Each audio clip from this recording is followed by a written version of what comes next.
Basura! Iyan ang turing niyo sa akin, habang ang bawat patak ng pawis ko ang bumubuhay sa inyong karangyaan. Habang nag-aagaw buhay ang anak ko sa gitna ng bagyo. Tawa at sugal ang inatupag niyo. Rogelio, Celestina. Ibinigay ko ang lahat, pero kinuha niyo pati ang huling hininga ng dignidad ko. Ngayon, tapos na ang pagtitiis. Ang inakala niyong tupa, natututo na ring maningil. Handa na ba kayong malunod sa sarili niyong mga kasinungalingan? O mas pipiliin niyong mabulok sa kahihiyang kayo mismo ang gumawa? Pabayaan mo ang batang iyan, Rogelio. Huwag mong sanayin sa luho ng atensyon dahil kailangang matutong maging matigas ang isang lalaki. Hayaan mo siyang manatili sa dilim ng paaralan para matauhan at malaman ang kanyang posisyon sa pamilyang ito. Ang malupit na boses ni Doña Celestina sa kabilang linya ay tila isang matalas na patalim na humiwa sa katinuan ni Mercedes. Nakatayo siya sa gitna ng humahagupit na bagyo. Ang lumang payong na hawak niya ay pilit na nililipad ng malakas na hangin habang ang bawat patak ng ulan ay tila mga karayom na tumutusok sa kanyang balat. Sa isang kamay ay bitbit niya ang supot ng gamot at tinapay na binili niya mula sa huling sentimo ng kanyang sweldo sa paglalaba, habang ang kabilang kamay ay nanginginig na hawak ang cellphone na hindi sinasadyang nasagot ni Rogelio. Narinig niya ang masayang kalansing ng mga baso at ang tunog ng mga barahang inilalapag sa mesa. Isang kumpirmasyon na habang siya ay nagkandara pa sa pagtatrabaho, ang kanyang asawa ay nasa bahay lang, nagpapakasasa sa bisyo sa ilalim ng konsentidor na ina nito. Binitawan ni Mercedes ang telepono nang marinig niya ang mahinang halakhak ni Rogelio na tila walang pakialam sa panganib na kinakaharap ng sariling anak. Tumakbo siya patungo sa madilim na silid-aralan ng paaralan ni Mateo. Ang kanyang mga sapatos ay puno na ng putik at ang kanyang puso ay halos sumabog sa dibdib dahil sa kaba. Sa isang sulok ng madilim na pasilyo, natagpuan niya ang maliit na figura ng 6 na taong gulang na batang lalaki. Nakaupo si Mateo sa malamig na semento, nakayakap sa kanyang sariling mga tuhod, habang ang bawat paghinga ay may kasamang huni na tila isang ibon na may bali ang pakpak. Ang labi ng bata ay nagsisimula ng mangitim sa lamig at ang kanyang mga mata na dati ay puno ng ningning ay tila malapit ng pumikit dahil sa pagod at hirap. Niyakap ni Mercedes ang anak ng napakahigpit, pilit na ibinibigay ang init ng sariling katawan sa batang nanginginig.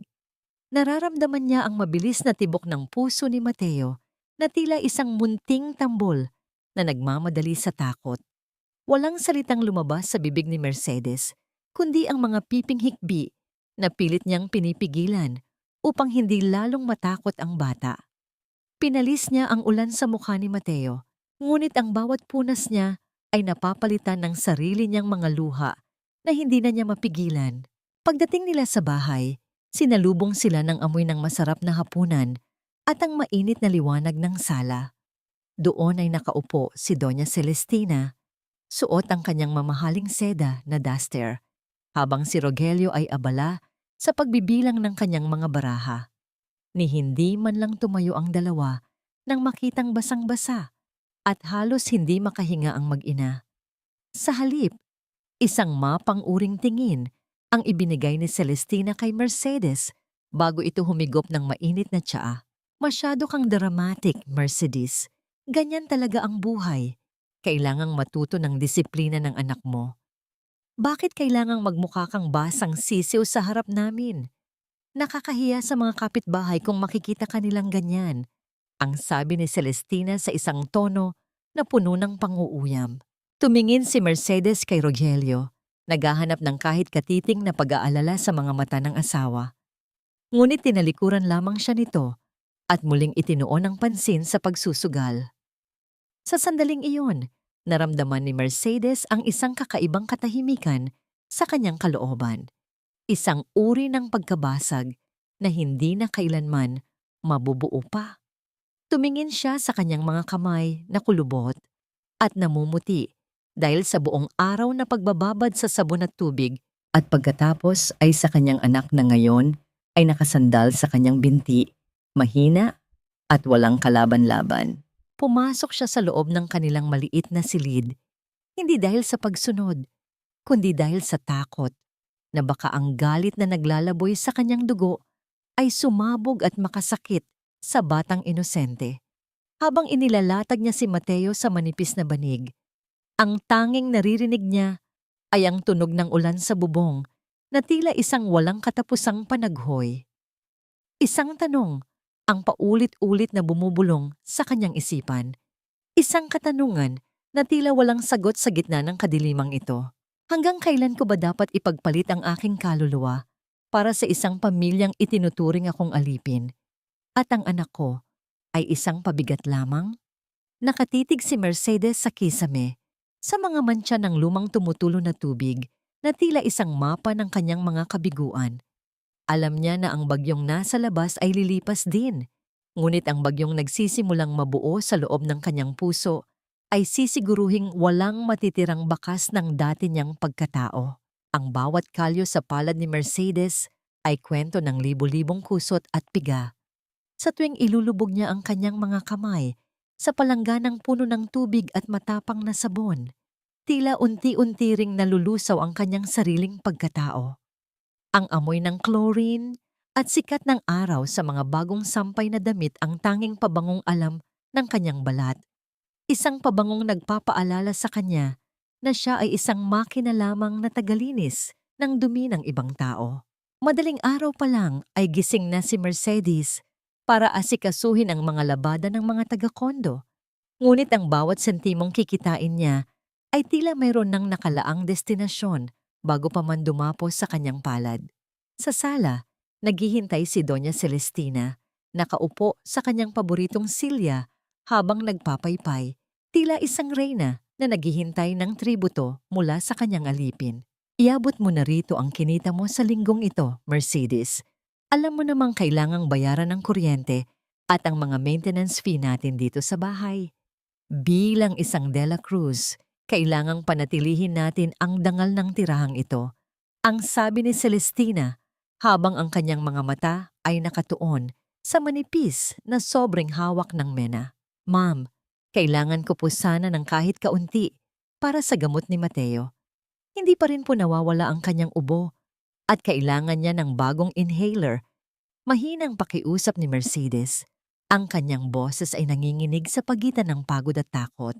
Tiningnan siya ni Celestina mula ulo hanggang paa, isang tinging nagpaparamdam kay Mercedes na siya ay isang dumi na pilit isinisiksik sa isang mamahaling plorera.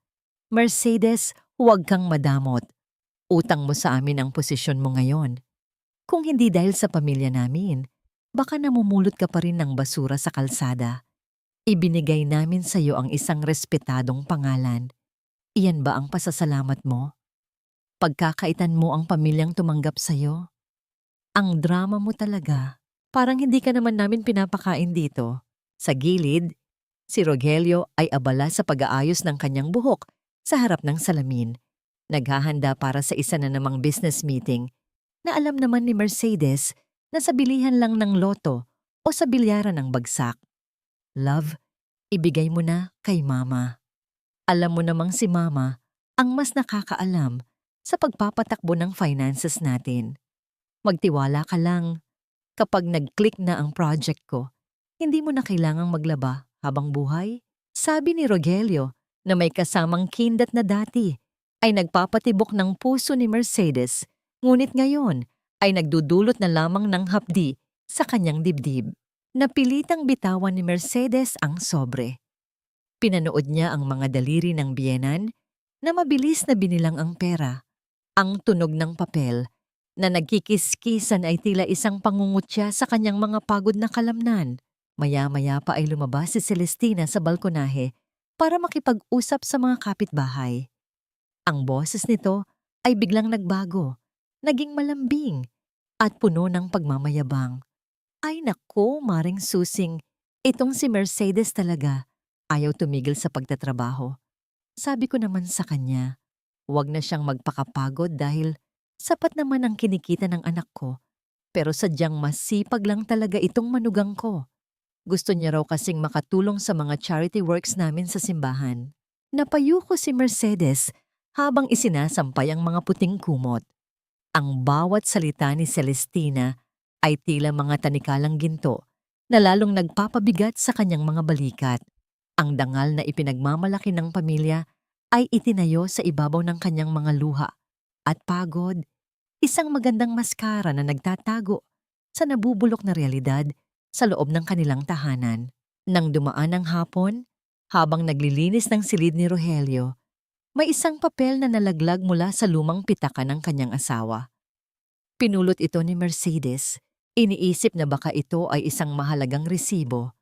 Ngunit habang binabasa niya ang mga nakasulat, ang hangin sa kanyang paligid ay tila biglang nawala. Ito ay isang huling babala mula sa may-ari ng bahay. 3 buwan na silang hindi nagbabayad ng upa. Ang perang ibinibigay niya buwan-buwan kay Celestina, ang perang pambayad sana sa bubong na sumisilong sa kanila, ay hindi kailanman nakarating sa nararapat na patutunguhan. Nanginginig ang mga tuhod ni Mercedes habang binabasa ang halagang kailangang bayaran sa loob ng 5 araw.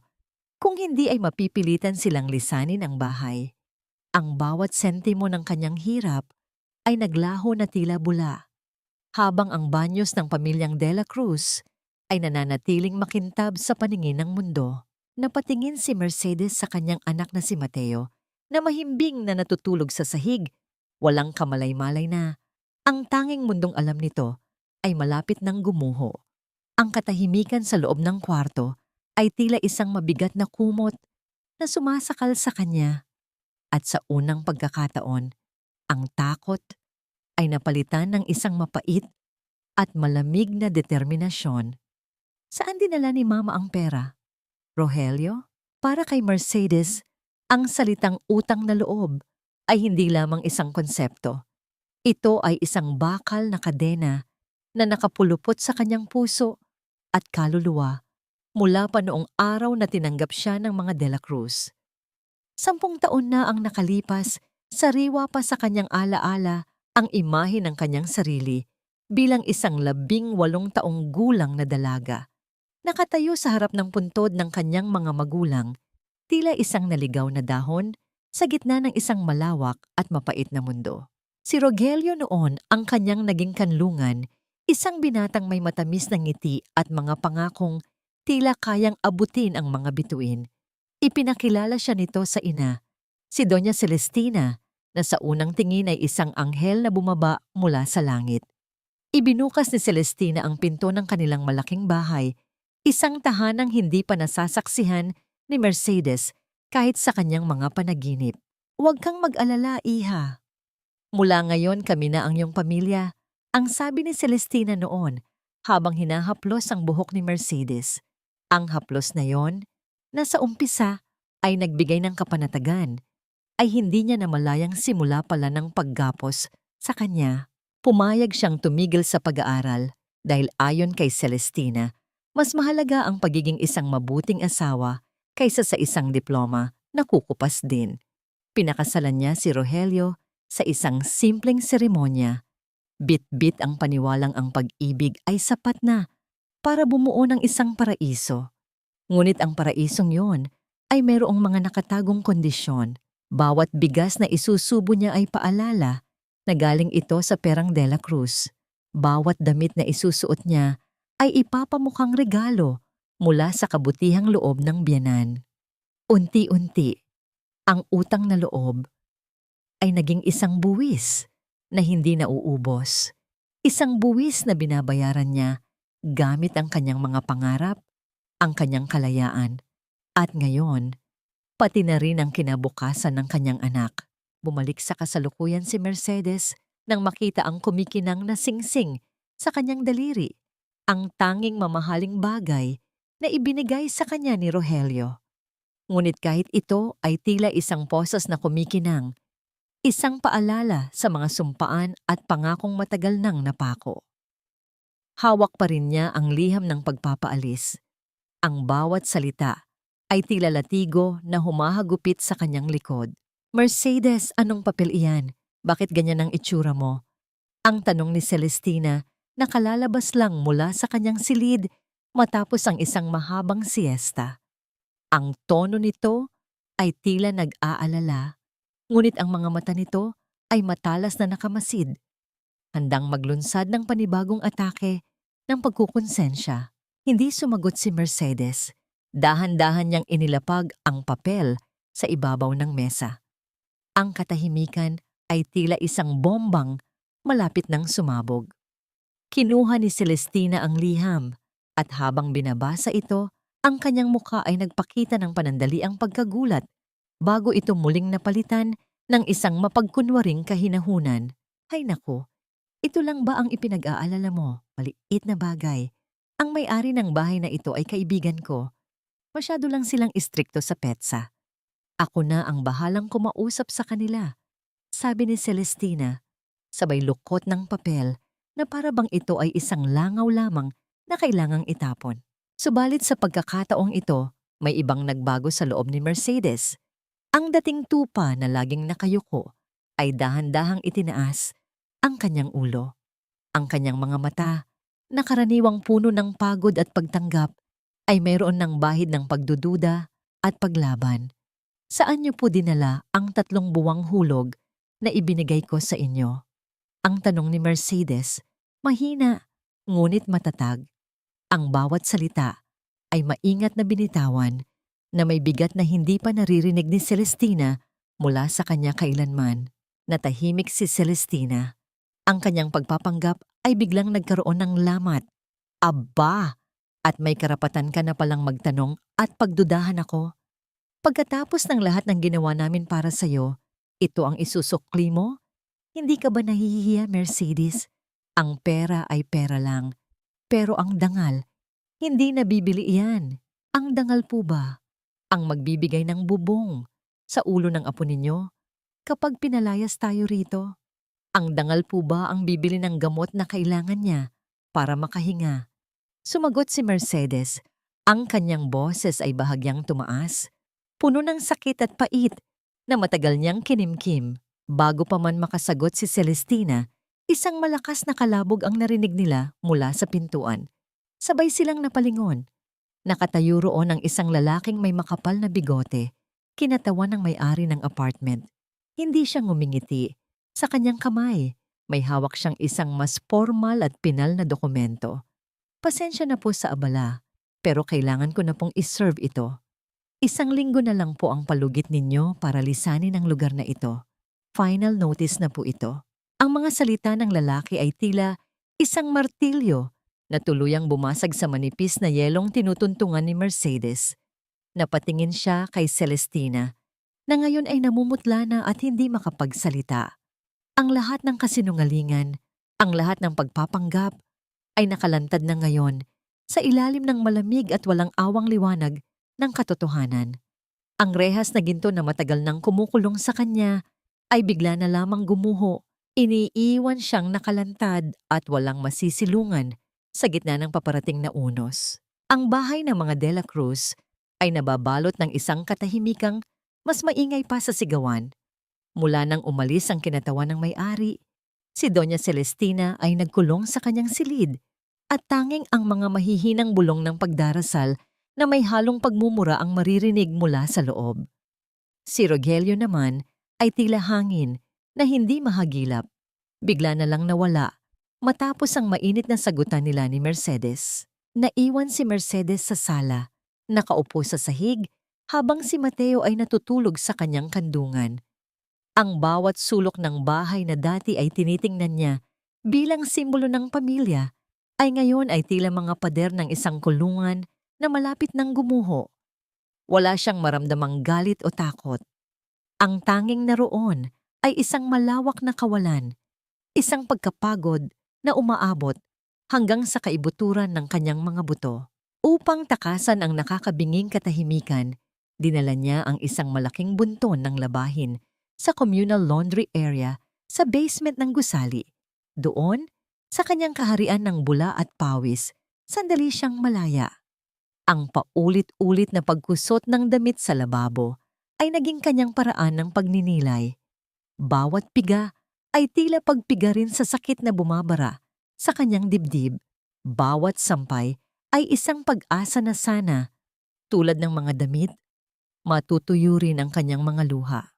Habang abala siya sa pagsasampay, isang babaeng may tindig ng awtoridad, ngunit may mga matang nangungusap ng pangunawa ang lumapit sa kanya.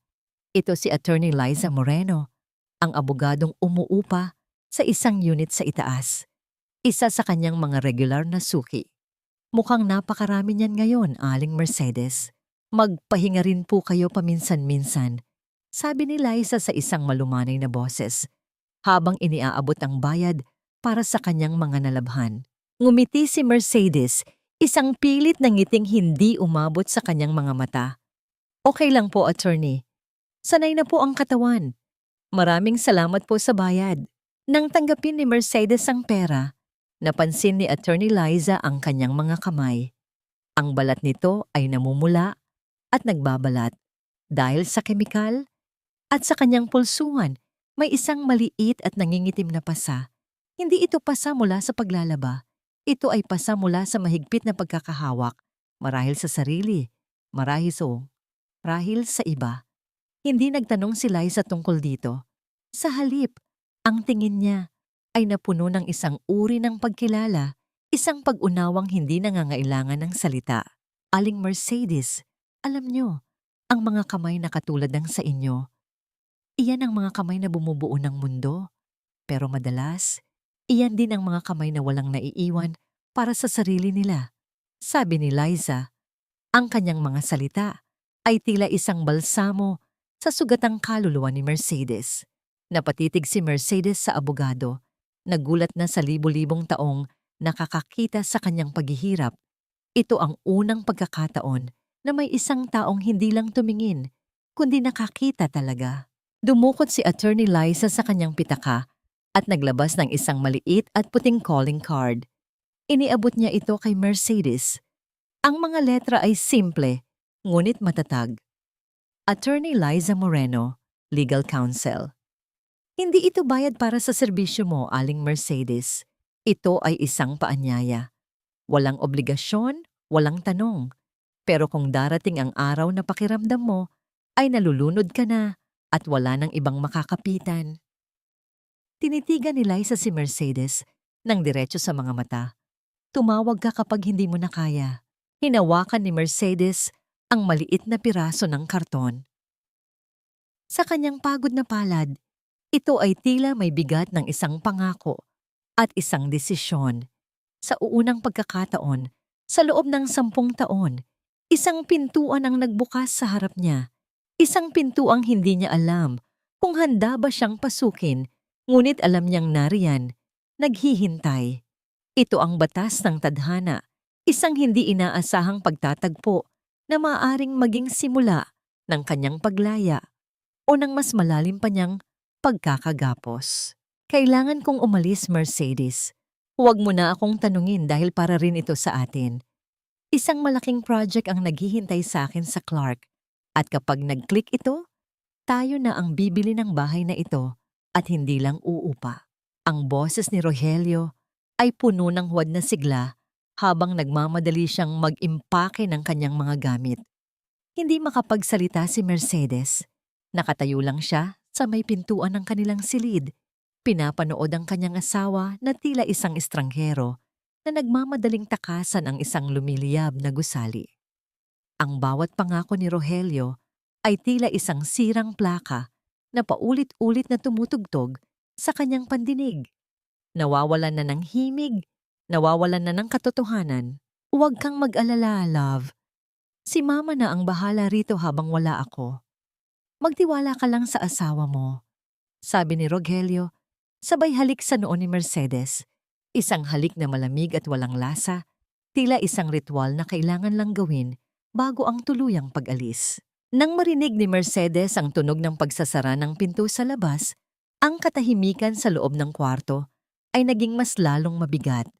Nilapitan niya ang kama upang ayusin ang mga nagulong sapin. Ito ang kanyang nakagawian, ang magligpit ng mga kalat na iniwan ng iba.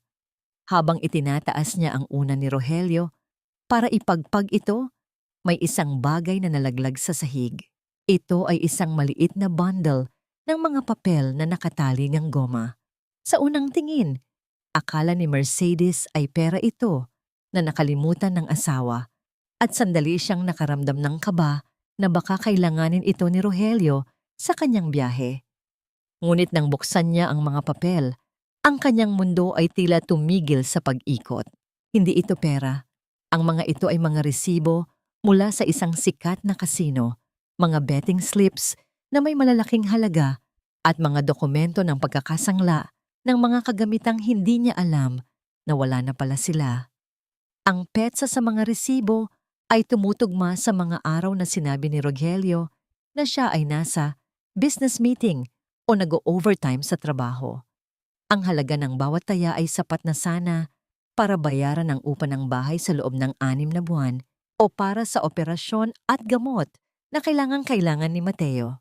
Naramdaman ni Mercedes ang unti-unting panlalamig ng kanyang mga daliri. Ang bawat papel na hawak niya ay tila isang piraso ng kanyang puso na dinurog at itinapon sa basurahan. Ang pawis niya, ang puyat niya, ang bawat hapdi ng kanyang mga kamay sa paglalaban ng dumi ng ibang tao. Lahat ng iyon ay nauwi lang sa mga makinang kumikinang at mga barahang naglalaro sa ilalim ng mga ilaw ng kasino. Ang business trip na sinasabi ni Rogelio ay isa lamang palusot upang takasan ang responsibilidad at ubusin ang natitirang dignidad ng kanilang pamilya. Napaupo si Mercedes sa gilid ng kama. Ang kanyang mga mata ay nakatuon sa isang butas sa kanilang kulambo. Ang bawat tahi ng kanilang pagsasama ay tila isa-isang nalalagot. Hindi siya makaiyak. Ang sakit ay masyadong malalim para sa mga luha, isang uri ng hapdi na nanunuot hanggang sa kanyang mga buto. Ang katahimikan ng gabi ay biglang nabasag ng isang marahas na paghampas sa kanilang pintuan sa labas.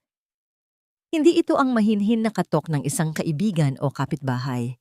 Ito ay isang mabigat at nagmamadaling tunog na tila gustong wasakin ang kahoy na harang. Napatayo si Mercedes. Ang kanyang puso ay mabilis na tumitibok na tila isang ibon na nakakulong sa hawla. Lumabas siya ng silid at nakita si Doña Celestina na nakasilip din mula sa kanyang kwarto. Ang mukha nito ay puno ng takot na pilit itinatago ng kamalditahan. Mercedes, buksan mo yan.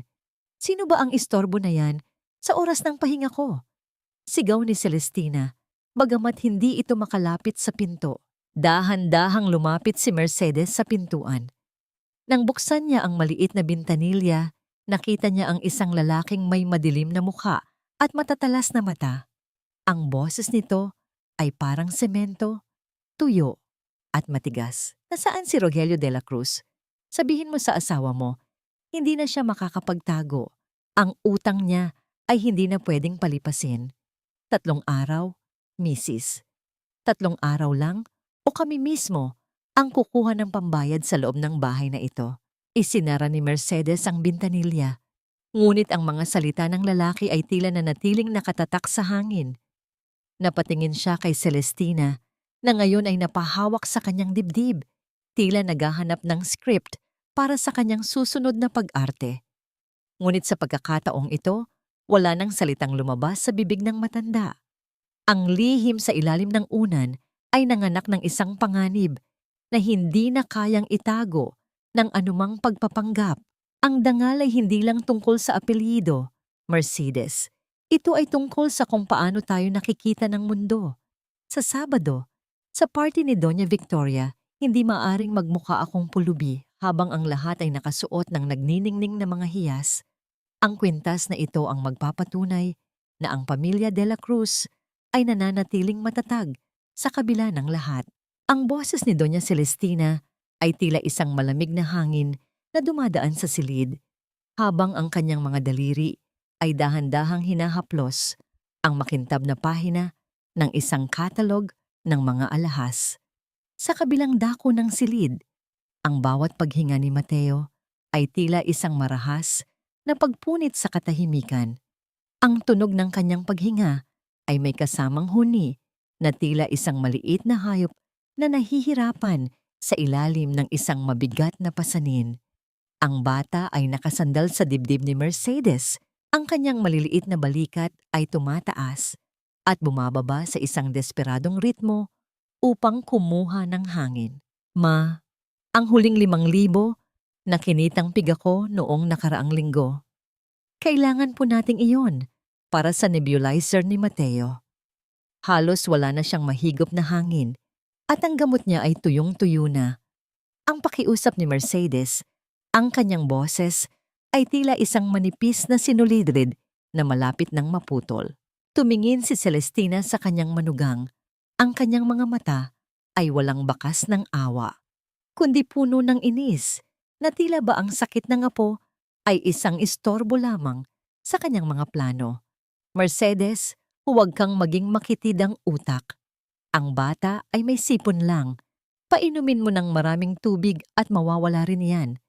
Pero ang pagkakataong makasama sa mga elitista ng lungsod na ito, hindi yan makakapaghintay.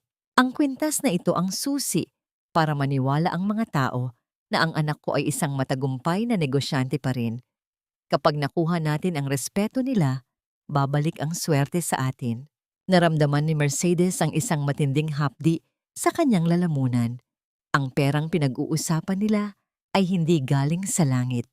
Ito ay galing sa bawat piraso ng damit na ikinusot niya hanggang sa mamula ang kanyang mga kamay. Sa bawat oras na tiniis niya ang init ng plansa, habang ang kanyang likod ay tila binabali. Ang kanyang pawis ay gagawing palamuti sa leeg ng isang matandang babaeng walang ibang iniisip kundi ang sariling imahe. Habang lumalalim ang gabi, ang sitwasyon ni Mateo ay lalong lumala. Ang init ng katawan ng bata ay tila isang nagbabagang uling na dumidikit sa balat ni Mercedes. Ang bawat ubo ni Mateo ay nagdudulot ng matinding panginginig sa kanyang maliit na katawan at ang kanyang mga kuko ay nagsisimula ng mawalan ng kulay. Sa dilim ng kanilang silid, tanging ang tunog ng hirap na paghinga ng bata ang nangingibabaw. Isang tunog na tila isang orasan na nagbibilang ng nalalabi nilang oras. Ma, nakikiusap ako. Tulungan niyo kami. Sigaw ni Mercedes habang kinakatok ang pinto ni Celestina sa gitna ng gabi. Ngunit ang tanging sagot na nakuha niya ay ang katahimikan ng isang taong nagtutulog-tulugan. Isang taong mas piniling yakapin ang kanyang mga pangarap na ginto kaysa sa buhay ng sariling kadugo. Bumalik si Mercedes sa tabi ni Mateo. Ang kanyang puso ay puno ng isang uri ng galit na hindi pa niya naramdaman kailanman. Sinubukan niyang paypayan ang bata. Sinubukan niyang haplusin ang likod nito upang pakalmahin ang paghinga. Ngunit ang hangin ay tila ayaw ng makipagtulungan. Nanay, hindi ko po. Kaya, ang mahinang bulong ni Mateo, ang kanyang boses ay tila isang munting kandila na unti-unting namamatay sa gitna ng unos. Biglang tumigil ang paggalaw ni Mateo. Ang kanyang maliit na katawan na kanina ay nanginginig sa hirap ay biglang naging malambot at mabigat sa mga braso ni Mercedes. Ang huni ng kanyang paghinga ay biglang naputol, iniwan ng isang nakakangilong katahimikan na tila isang itim na tabing na bumalot sa buong mundo. Mateo? Mateo, anak! Ang huling nakita ni Mercedes bago ang dilim ay ang maputlang mukha ng kanyang anak. Ang mga matang bahagyang nakabukas, ngunit wala nang nakikita. Ang maskara ni Doña Celestina ay nananatiling makintab sa labas, habang sa loob ng tahanang ito, ang pinakamahalagang hiyas ni Mercedes ay tila tuluyan ng nawalan ng ningning. Ang bigat ng katawan ni Mateo sa mga bisig ni Mercedes ay tila ang bigat ng buong mundo na bumagsak sa kanyang balikat. Hindi na niya naramdaman ang lamig ng semento sa kanyang mga paang walang sapin nang tumakbo siya palabas ng bahay.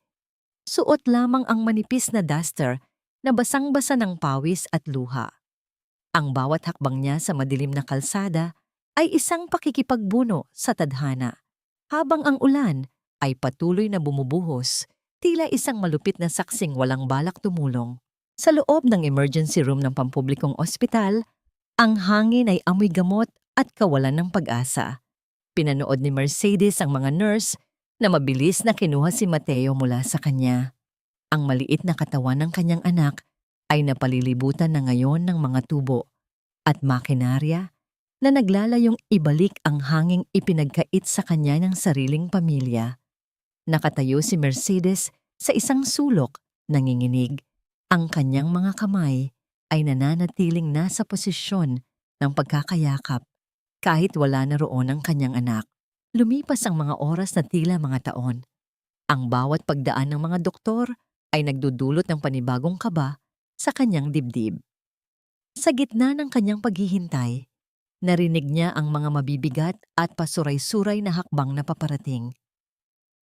Amoy pa lang ng alak na humahalo sa amoy ng ospital, alam na ni Mercedes kung sino ang dumating. Dumating si Rogelio. Gusot-gusot ang suot na polo at ang kanyang mga mata ay mapupula at tila hindi makatitig ng diretso. Sa halip na pag-aalala, ang mababakas sa kanyang mukha ay inis at pagkapahiya. Mercedes, ano ba itong ginagawa mo? Bakit kailangang dito mo dalhin ang bata sa pampublikong ospital? Nakakahiya kapag nalaman ng mga kumpare ko na wala tayong pambayad sa pribadong ward. Ang sabi ni Rogelio, ang kanyang boses ay malakas at umaalingaw-ngaw sa tahimik na koridor, dahilan upang mapalingon ang ibang mga pasyente at bantay. Tiningnan ni Mercedes ang kanyang asawa. Sa unang pagkakataon, hindi takot ang naramdaman niya, kundi isang matinding pagkasuklam na tila isang lason na kumakalat sa kanyang sistema. Dangal pa rin ba ang iniisip mo, Rogelio? Ang anak mo? Halos hindi na humihinga at ang tanging inaalala mo ay ang sasabihin ng mga kumpare mo. Nasaan ka noong nag-aagaw buhay siya sa mga bisig ko? Nasaan ang pera nating pinatalo mo sa sugal habang ang anak mo ay nangangailangan ng gamot? Ang boses ni Mercedes ay mahina, ngunit bawat salita ay may talim na tila kayang humiwa ng bakal. Tumigil si Rogelio, tila nagulat sa biglang pagsagot ng asawang dati ay laging nakayuko at tumatanggap ng lahat ng kanyang panunumbat. Ang kanyang pagkalasing ay napalitan ng isang mapanganib na galit, ang uri ng galit ng isang lalaking naramdamang natapakan ng kanyang huwad na kapangyarihan. Wala kang karapatang pagsalitaan ako ng ganyan. Mercedes, ako ang lalaki sa bahay na ito. Ako ang nagbigay sa iyo ng lahat. Ang bulyaw ni Rogelio habang dinuduro ang asawa. Hindi, Rogelio. Wala kang ibinigay sa akin kundi sakit at kahihiyan. Hindi ka naging ama kay Mateo at hindi ka naging asawa sa akin. Isa kang anino ng isang lalaki na nagtatago sa likod ng saya ng iyong ina. Ang sagot ni Mercedes. Ang kanyang mga mata ay direktang nakatitig sa mga mata ni Rogelio. Walang balak kumurap, walang balak umurong. Ang kasunod na pangyayari ay tila naganap sa ilalim ng tubig, mabagal at masakit. Ang kamay ni Rogelio ay mabilis na humampas sa pisngi ni Mercedes. Ang lakas ng impact ay nagdulot ng isang matinding init na kumalat sa kanyang mukha. Sapat na upang mapalingon ang kanyang ulo sa kabilang panig. Isang matalas at manhid na pakiramdam ang dumaloy sa kanyang panga at ang lasa ng dugo ay unti-unting namuo sa kanyang bibig. Natahimik ang buong emergency room. Ang lahat ng mata ay nakatuon sa kanila. Sa lalaking nanginginig pa sa galit at sa babaeng nananatiling nakatayo. Hawak ang kanyang namumulang pisngi, ngunit ang likod ay mas matuwid pa kaysa dati. Hindi umiyak si Mercedes. Sa halip, dahan-dahan niyang ibinalik ang tingin kay Rogelio. Ang apoy sa kanyang mga mata ay hindi na apoy ng galit, kundi ang apoy ng isang ugnayang tuluyan na niyang tinupok sa kanyang alaala. Doon, sa harap ng maraming saksi, sa pintuan ng kamatayan ng kanyang anak, namatay rin ang huling piraso ng pagmamahal na mayroon si Mercedes para sa lalaking nasa harap niya. Ang hapdi sa pisngi ni Mercedes ay humupa na, ngunit ang apoy sa kanyang dibdib ay lalong nag-aalab. Isang apoy na hindi na kayang patayin ng kahit anong ulan. Habang binabantayan niya ang mahimbing na tulog ni Mateo sa ospital, ang maliit at puting calling card ni Attorney Liza Moreno ay tila nagliliwanag sa loob ng kanyang lumang pitaka. Ito na ang huling sandata na mayroon siya, ang huling pag-asa para sa isang buhay na hindi na kailangang dumaan sa pang-aapi. Kinabukasan, sa ilalim ng init ng araw na tila nanunuyo sa kanyang pagod na balat, humakbang si Mercedes patungo sa opisina ni Attorney Liza. Ang bawat hakbang niya sa makintab na sahig ng gusali ay tila isang pagpupumiglas mula sa putik ng kanyang nakaraan. Pagpasok niya sa silid, sinalubong siya ng amoy ng bagong timplang kape at ang hanay ng mga makakapal na libro na tila mga bantay ng katotohanan. Aling Mercedes, maupo po kayo. Inaasahan ko ang inyong pagdating. Ang bati ni Liza, ang kanyang boses ay kalmado at puno ng katiyakan na tila isang malalim na lawa sa gitna ng kaguluhan. Hindi agad nakapagsalita si Mercedes. Inilabas niya ang mga dokumentong palihim niyang kinuha mula sa drawer ni Doña Celestina, ang mga lumang kontrata at mga liham na matagal nang itinatago sa kanya. Ang kanyang mga daliri ay nanginginig habang inilalatag ang mga papel sa ibabaw ng mesa. Ang bawat piraso ay tila isang bahagi ng kanyang buhay na ninakaw at ikinulong. Attorney, gusto ko lang pong malaman, may laban po ba ako? Ang sabi po ni Mama, utang ko sa kanila ang lahat. Na wala akong karapatan sa bahay dahil sila ang nagpatira sa akin. Ang mahinang tanong ni Mercedes, ang kanyang mga mata ay naghahanap ng sagot na magbibigay sa kanya ng lakas para huminga. Sinuri ni Attorney Liza ang mga dokumento ng may matinding konsentrasyon. Ang bawat paglipat ng pahina ay lumilikha ng isang marahan at tuyong tunog na pumupunit sa katahimikan ng silid. Habang nagbabasa ang abogado, ang kanyang mga kilay ay uunti-unting nagsasalubong at ang kanyang mukha ay nagpakita ng isang seryosong ekspresyon. Aling Mercedes, tignan niyo po ang pirmang ito, ang sabi ni Liza, habang itinuturo ang ibabang bahagi ng orihinal na kontrata ng upa at ang deed of assignment na nakalakip dito. Ang pangalang nakasulat dito bilang principal lessee at ang may-ari ng karapatan sa unit na ito ay hindi si Doña Celestina at lalong hindi si Rogelio. Tumigil ang pagtibok ng puso ni Mercedes sa sandaling iyon. Ang kanyang paningin ay nakatitig sa pamilyar na sulat kamay sa papel. Ito ang kanyang sariling pangalan, ang kanyang sariling lagda na pilit na kinuha sa kanya noon sa ilalim ng pagkukunwaring siya ay pumipirma lamang para sa isang insurance policy para kay Mateo. Hindi ko po maintindihan, Attorney.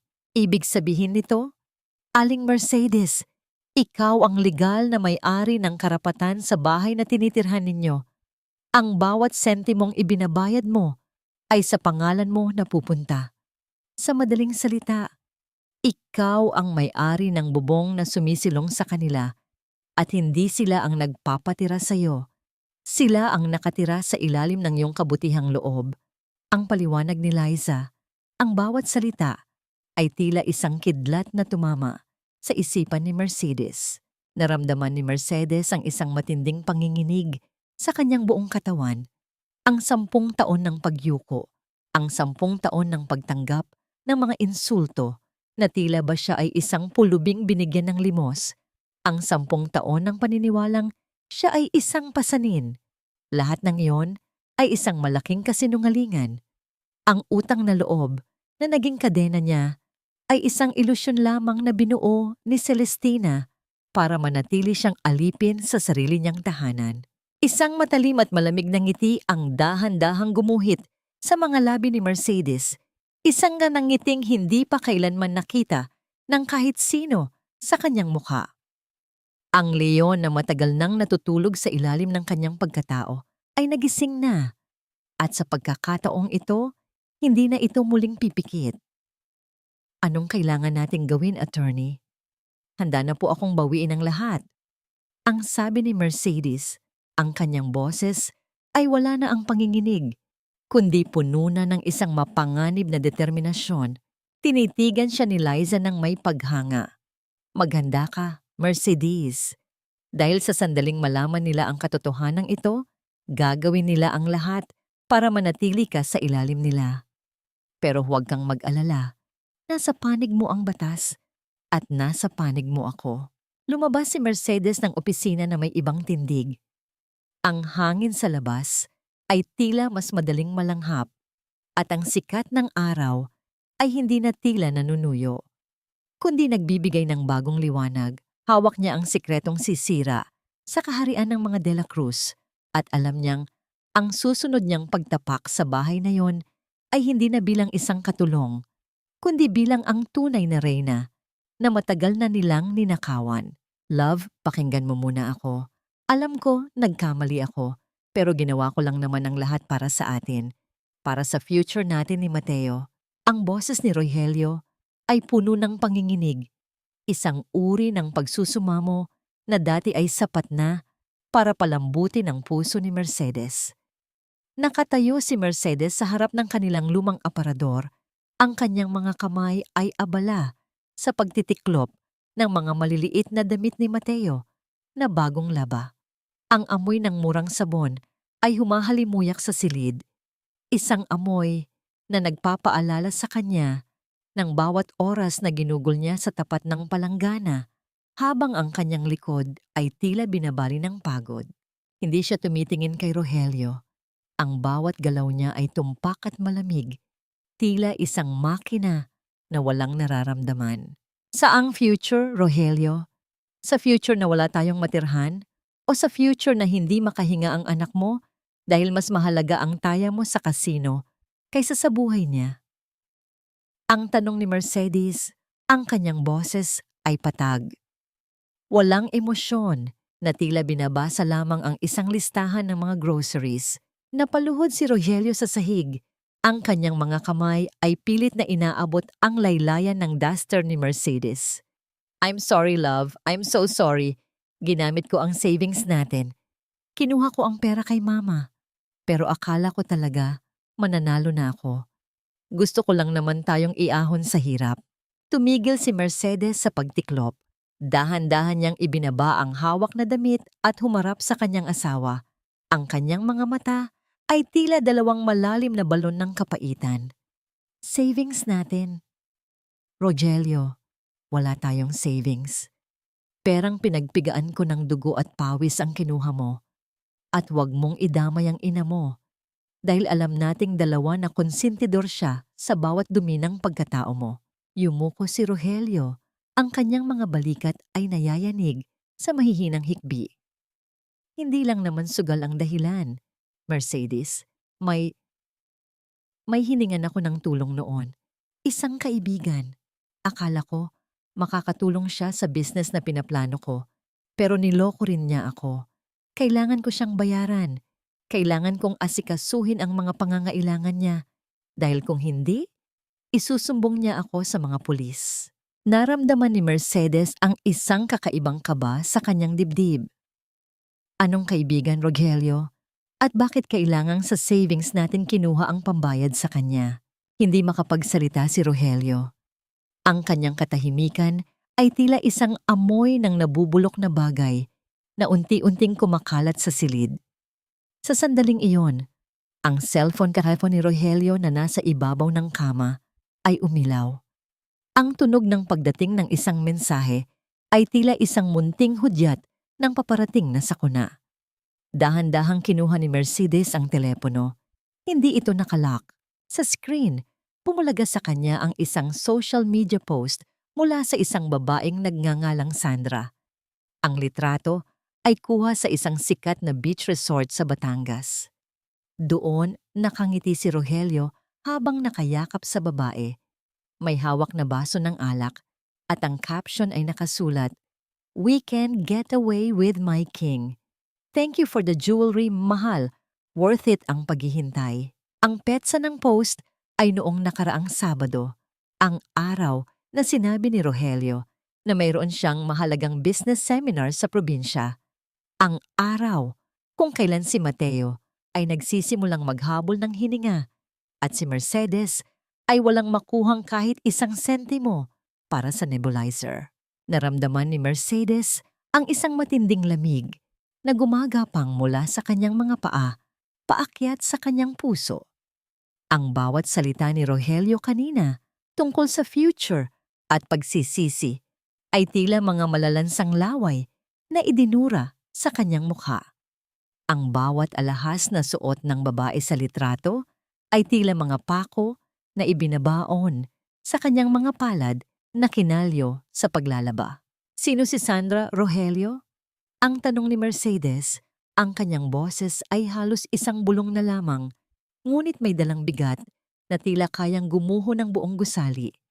Hindi nakasagot si Rogelio, na natili siyang nakasubsob sa sahig. Ang kanyang mga kamay ay nakatakip sa kanyang mukha. Ang katahimikan sa silid ay tila isang matalas na kutsilyo na unti-unting humihiwa sa bawat alaala ng kanilang 10 taong pagsasama. Inilapag ni Mercedes ang cellphone sa tabi ni Rogelio. Wala siyang isinisigaw, wala siyang itinapon na gamit. Ang kanyang galit ay hindi isang apoy na naglalaboy, kundi isang yelo na nanunuot sa bawat himaymay ng kanyang pagkatao. Tumingin siya sa bintana, sa labas, kung saan ang araw ay nagsisimulang lumubog, iniiwan ang mundo sa unti-unting kadiliman. Akala ko, ang kahirapan ang papatay sa atin, Rogelio, ang sabi ni Mercedes habang pinagmamasdan ng kanyang mga kamay na nanginginig. Pero mali ako. Ang katotohanan pala ang tuluyang tatapos sa kung anong meron tayo. At ang katotohanan yon ay mas masakit pa kaysa sa kahit anong gutom o pagod. Lumabas si Mercedes ng silid, iniwan ang asawang nakalugmok sa sarili niyang mga kasinungalingan. Sa bawat hakbang niya palayo, naramdaman niya ang pagpigtal ng huling hibla ng kanyang pagtitimpi. Ang mapait na katotohanan ay nakaladkad na sa liwanag at wala nang anumang halik o pagsusumamo ang makakapagbalik sa mundong minsan niyang tinawag na tahanan. Ang bawat sulok ng bahay na dati ay turing ni Mercedes na santuwaryo ay tila naging isang mapanganib na labirinto. Sa loob ng kanyang bulsa, ang kanyang cellphone ay nakahanda. Ang recorder ay nakabukas at naghihintay na sumipsip ng bawat salitang lalabas sa bibig ng babaeng nagpahirap sa kanya sa loob ng 10 taon. Nanginginig ang kanyang mga daliri, hindi dahil sa takot, kundi dahil sa bigat ng katotohanang hawak niya. Alam ni Mercedes na kailangan niya ng higit pa sa mga dokumento.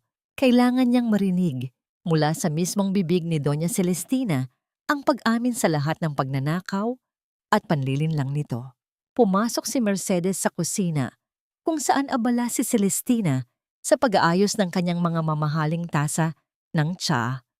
Ang bawat kalansing ng porselana ay tila isang paalala ng karangyaang itinayo sa ibabaw ng paghihirap ni Mercedes.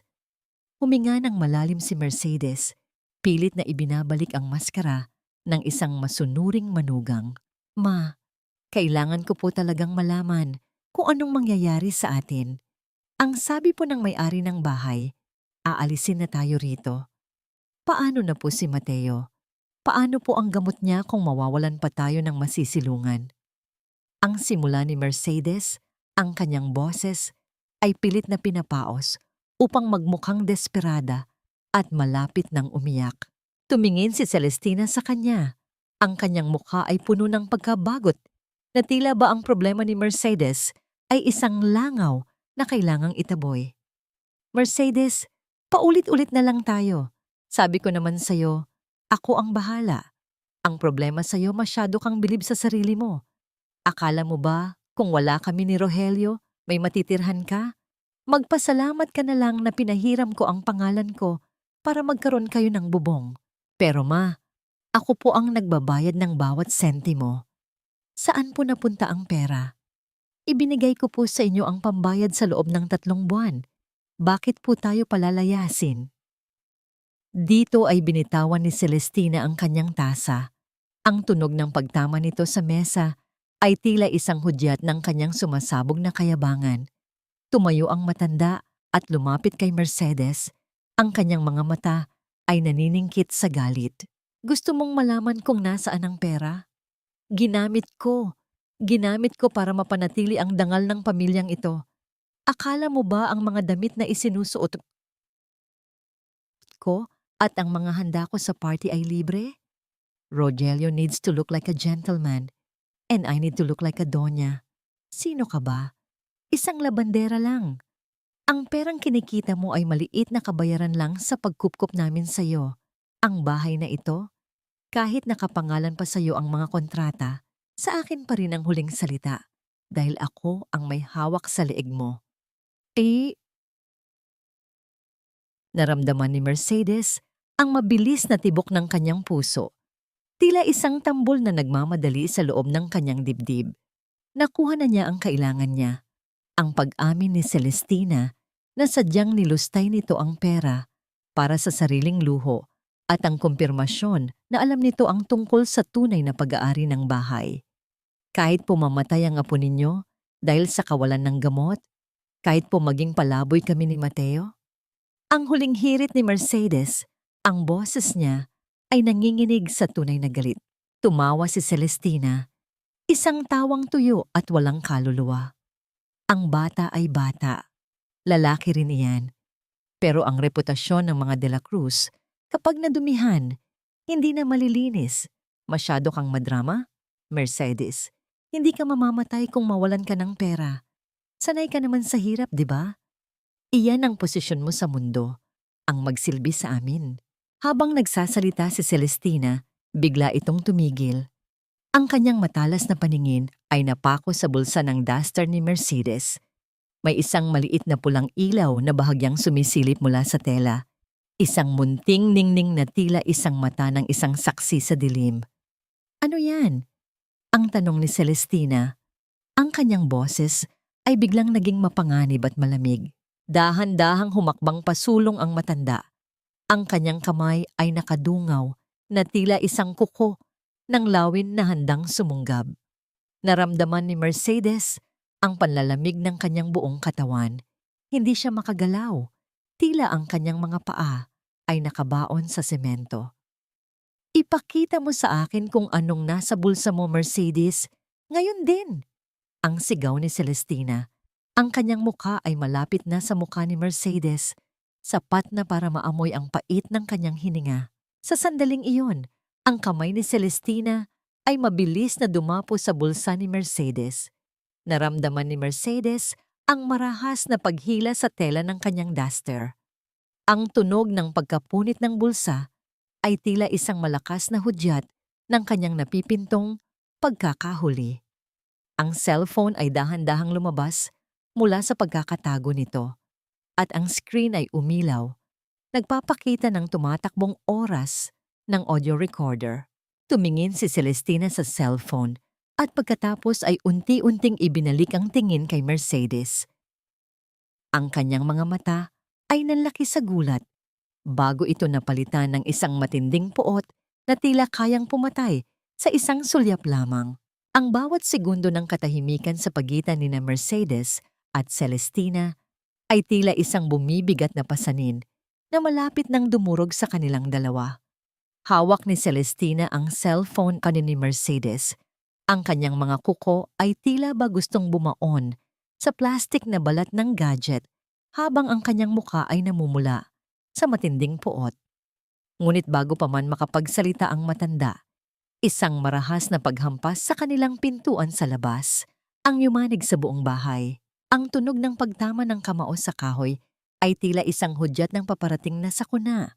Mas malakas at mas mapanganib kaysa sa anumang galit ni Celestina.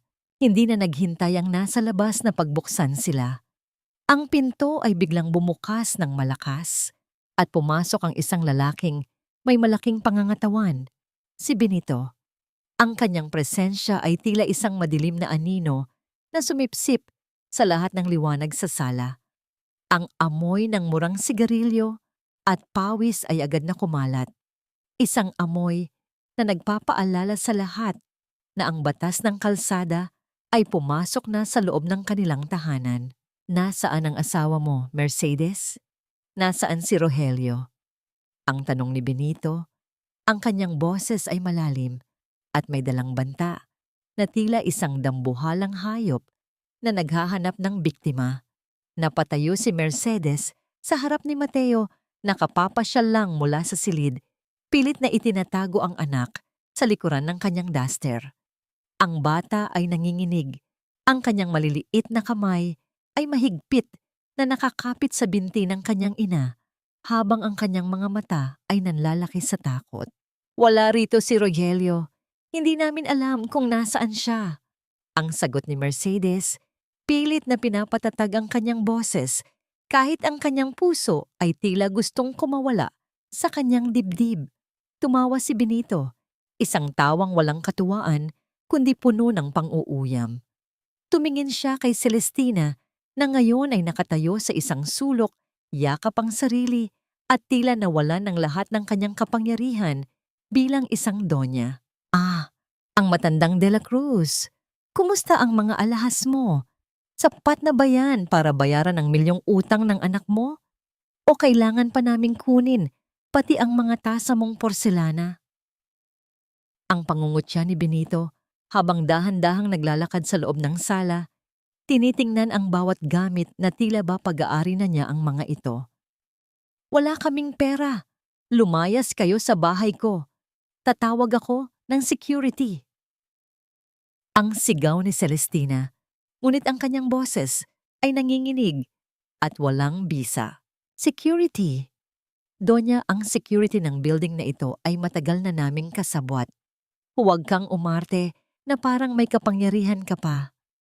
Ang bahay na ito ay nakasanla na sa amin sa ilalim ng mesa at ang anak mo ay nagtatago na parang daga. Ang sagot ni Benito habang humihinto sa harap ni Mercedes. Yumuko ang lalaki upang mapantayan ang mukha ni Mateo. Ang takot sa mga mata ng bata ay tila nagbigay ng kasiyahan sa kanya. Dahan-dahang iniangat ni Benito ang kanyang kamay at hinaplos ang pisngi ng bata. Isang haplos na hindi pagmamahal, kundi isang babala ng kamatayan. Ang ganda ng anak mo, Mercedes. Mukhang malakas pa naman ang baga, di ba? Sayang naman kung bigla na lang mawalan ng hangin. Ang bulong ni Benito, ang bawat salita ay tila isang malamig na kutsilyo na dumidikit sa leeg ni Mercedes. Mabilis na iniatras ni Mercedes si Mateo at hinarap ang lalaki ng buong tapang. Huwag mong hawakan ang anak ko. Kami ang kausapin mo. Huwag ang bata. Tumayo ng tuwid si Benito at tumingin sa kanyang relo. Ang kanyang mukha ay naging seryoso at walang emosyon. 3 araw, Mercedes. 3 araw para ilabas niyo ang perang kailangan namin. Kapag hindi bumalik si Rogelio na may dalang pambayad, o kapag hindi niyo nahanap ang paraan para maibigay ang huling sentimo, tumitig siya ng matagal kay Mateo bago muling ibinalik ang tingin kay Mercedes. Hindi ko na kailangan ng pera niyo. Ang kukunin ko ay ang kaisa-isang bagay na nagpapatibok ng puso mo. Maliwanag ba? Lumabas si Benito kasama ang kanyang mga tauhan. Iniiwan ang pinto na nakabukas at ang hangin sa loob ng bahay na tila naging lason. Napaluhod si Mercedes sa sahig at niyakap si Mateo ng napakahigpit habang si Celestina ay nanatiling nakatayo. Ang cellphone panahon ni Mercedes ay dahan-dahang nalaglag mula sa kanyang nanginginig na kamay. Ang banta ay hindi na lamang tungkol sa pera o bahay. Ang buhay na mismo ni Mateo ang nakataya sa isang larong, hindi naman sila ang nagsimula. Ang loob ng tahanan ng mga De La Cruz ay tila naging isang entablado, kung saan ang bawat isa ay may kanya-kanyang papel na ginagampanan, habang sa labas ay naghihintay ang isang malupit na katotohanan. Sa kabila ng banta ni Benito at ang panganib na nakatitig sa kanila, pinili ni Doña Celestina na yakapin ang kanyang pinakamabisang sandata, ang pagkukubli sa likod ng isang marangyang maskara. Sa halip na maghanap ng paraan para bayaran ang utang, ipinag-utos niya ang isang piging para sa anibersaryo ng pagkamatay ng kanyang asawa, isang selebrasyon na ayon sa kanya ay magpapatunay na ang kanilang pamilya ay hindi kailanman magigiba. Ang bawat sulok ng bahay ay kailangang kumislap Ang amoy ng floor wax na inilalapat ni Mercedes sa semento ay humahalo sa amoy ng mga bulaklak na unti-unting dumarating para sa dekorasyon. Ang bawat hagod ng kanyang kamay sa sahig ay tila isang ritual ng pagtatago ng baho sa ilalim ng isang makintab na ibabaw. Walang kibo si Mercedes. Tinatanggap niya ang bawat utos ni Celestina, ang bawat bulyaw, tungkol sa kung paano dapat pakinangin ang mga kubyertos at ang bawat insulto na siya ay isang mabagal na katulong. Siguraduhin mong walang kahit isang mantsa ang mga basong yan, Mercedes. Ang mga bisitang darating ay mga taong may mataas na katayuan. Hindi natin maaring ipakita sa kanila na tayo ay gipit. Ang dangal ng pamilyang ito ay nakasalalay sa kung paano mo gagawin ang trabaho mo. Ang sabi ni Celestina habang abala sa pagsusukat ng kanyang bagong gown na tila ba walang buhay na nakataya sa labas ng kanilang pinto. Hindi sumasagot si Mercedes. Ang kanyang katahimikan ay tila isang malalim na balon na unti-unting napupuno ng tubig. Paminsan-minsan, tumitingin siya sa silid kung nasaan si Mateo. Ang bata ay tahimik na naglalaro sa isang sulok. Malayo sa mga mata ng kanyang lola, na turing sa kanya ay isang maruming mantsa sa isang malinis na tela. Ang bawat pag-ubo ni Mateo ay tila isang babala sa pandinig ni Mercedes, isang paalala na ang oras nila ay mabilis na nauubos. Sa kabilang dako, palihim na nakikipag-ugnayan si Mercedes kay Attorney Liza. Sa tuwing lalabas siya para bumili ng mga kagamitan para sa party, ang calling card ay nagiging kanyang tanging sandigan. Alam ni Mercedes na ang piging na ito ang magiging huling pagkakataon na siya ay yuyuko sa harap ni Celestina. Ang bawat pagsunod niya ngayon ay bahagi ng isang mas malaking plano, isang tahimik na pag-aalsa na naghihintay lamang ng tamang sandali para sumabog. Dumating ang umaga ng piging. Ang sikat ng araw ay tila masyadong maliwanag para sa madilim na tensyong namumuo sa loob ng bahay. Habang abala ang lahat sa pag-aayos ng mga huling detalye, isang lalaking nakasuot ng uniforme ng isang courier ang kumatok sa pintuan sa likod. Walang nakapansin sa kanya maliban kay Mercedes. Inabot ng lalaki ang isang kulay brown na sobre. Walang nakasulat na pangalan sa labas. Tila isang lihim na mensaheng hindi dapat mabasa ng iba. Mabilis itong itinago ni Mercedes sa ilalim ng kanyang apron. Nang makahanap siya ng pagkakataon na mapag-isa sa loob ng banyo, dahan-dahan niyang binuksan ang sobre. Ang tunog ng pagkapunit ng papel ay tila isang malakas na hudyat sa kanyang pandinig. Sa loob, may isang piraso ng dokumento na may selyo ng korte at isang sulat kamay mula kay Attorney Liza. Isang pangungusap lang ang nakasulat. Ang huling piraso ng puzzle ay nasa kamay mo na. Gamitin mo ito nang wasto sa tamang oras. Naramdaman ni Mercedes ang mabilis na tibok ng kanyang puso. Ang dokumentong hawak niya ay hindi lamang papel.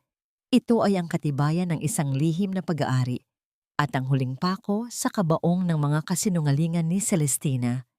Ngunit habang tinititigan niya ang papel, isang malakas na tawag mula sa labas ang pumutol sa kanyang pag-iisip. Mercedes! Nasaan ka na? Ang mga bisita ay darating na sa loob ng isang oras. Lumabas ka na riyan. Ang sigaw ni Celestina, ang boses nito ay puno ng pagmamadali at pagmamataas. Itinago ni Mercedes ang dokumento sa isang ligtas na lugar at lumabas. Ang kanyang mukha ay kalmado, ngunit ang kanyang mga mata ay may taglay na ningning na tila isang apoy na handang tupukin ang lahat ng madadaanan nito. Ang piging ay magsisimula na. Ngunit lingid sa kaalaman ng lahat, hindi ito selebrasyon ng karangyaan ng mga De La Cruz, kundi ang simula ng kanilang tuluyang pagbagsak. Ano ang nakasulat sa dokumentong yon na tila nagbigay kay Mercedes ng lakas na harapin ang lahat? Ang halimuyak ng mga imported na bulaklak at ang matapang na amoy ng mga mamahaling pabango ay tila sumasakal sa hanging nilalanghap ni Mercedes. Sa loob ng malawak na sala na dati ay tahimik niyang nililinis, ang bawat sulok ay punong-puno ngayon ng mga taong nagtatawanan at nagkukwentuhan tungkol sa mga bagay na wala namang kabuluhan. Nakasuot si Mercedes ng kanyang itim na uniforme. Ang kanyang mga kamay ay nanginginig ng bahagya habang maingat na binabalanse ang isang tray na puno ng mga basong kristal. Ang bawat hakbang niya sa makintab na sahig ay tila isang paglakad sa ibabaw ng mga bubog, habang ang bawat pagyuko niya para mag-abot ng inumin ay tila isang dagok sa kanyang natitirang dignidad. Sa gitna ng karamihan, nakatayo si Doña Celestina, suot ang kanyang bagong gown na gawa sa seda na kulay ginto. Ang leeg nito ay nagniningning dahil sa kwintas na binili gamit ang perang pambayad sana sa nebulizer ni Mateo. Sa tabi nito ay si Rogelio, nakasuot ng isang mamahaling suit, humahawak ng baso ng whiskey at tumatawa na tila ba wala siyang milyon-milyong utang sa mga taong nagbabanta sa kanilang buhay sa labas. Tingnan niyo ang aking manugang, napakasipag talaga. Siya na mismo ang nagpresenta na mag-serve dahil gusto niyang makasiguro na komportable ang bawat isa sa inyo sa gabing ito ng pag-alaala sa aking yumaong asawa. Ang bida ni Celestina sa kanyang mga kaibigang sosyal habang itinuturo si Mercedes na para itong isang kasangkapan na ipinagmamalaki niya. Napakaswerte mo naman sa manugang Celestina. Bihira na ang ganyang katapatan ngayon. Akala ko ba ay galing siya sa isang kilalang pamilya rin? Ang tanong ng isang matandang babaeng nakasuot ng makakapal na alahas habang tinatanggap ang baso mula kay Mercedes. Ngumiti ng matamis si Celestina, isang ngiting puno ng lason at pang-uuyam. Actually, Mare, pinulot ko lang siya noong siya ay ulilang lubos na. Wala siyang kahit na ano noon, pero dahil sa aming pamilya, nabigyan siya ng direksyon at disenteng pangalan. Iyan ang dahilan kung bakit hanggang ngayon ay hindi siya makaalis sa tabi ko. Ang utang na loob ay hindi nababayaran ng pera lang. 'Di ba? Naramdaman ni Mercedes ang isang matinding hapdi sa kanyang lalamunan. Ang mga salita ng biyenan ay tila mga latigo na humahagupit sa kanyang puso sa harap ng maraming tao. Ang bawat thank you na isinasagot niya sa mga bisita ay tila isang malansang laway na idinudura niya sa sarili niyang mukha. Gusto niyang sumigaw, gusto niyang itapon ang tray at sabihin sa lahat ang katotohanan, ngunit ang dokumentong nakatago sa kanyang apron ay tila nagpapaalala sa kanya na kailangan niyang maghintay para sa tamang sandali. Habang nagpapatuloy ang piging, dinala ni Mercedes ang huling platter ng appetizers patungo sa gitna ng sala. Doon, tumayo si Doña Celestina sa isang mataas na bahagi. Itinaas ang kanyang baso at humiling ng katahimikan. Ang tunog ng pagtama ng kutsara sa kristal na baso ay umalingaw-ngaw sa buong silid na naghuhudyat ng kanyang huling talumpati. Mga kaibigan, sa gabing ito, hindi ko lang ipinagdiriwang ang alaala ng aking asawa. Ipinagdiriwang ko rin ang tagumpay ng aming pamilya na manatiling matatag sa gitna ng mga pagsubok. Bilang isang ina, wala akong ibang hinangad kundi ang kabutihan ng lahat, lalo na para sa aking manugang na si Mercedes na itinuring ko ng parang tunay na anak. Ang sabi ni Celestina habang ang kanyang boses ay tila mapuputol sa pekeng emosyon. Tumingin si Celestina kay Mercedes at nagpahid ng isang huwad na luha.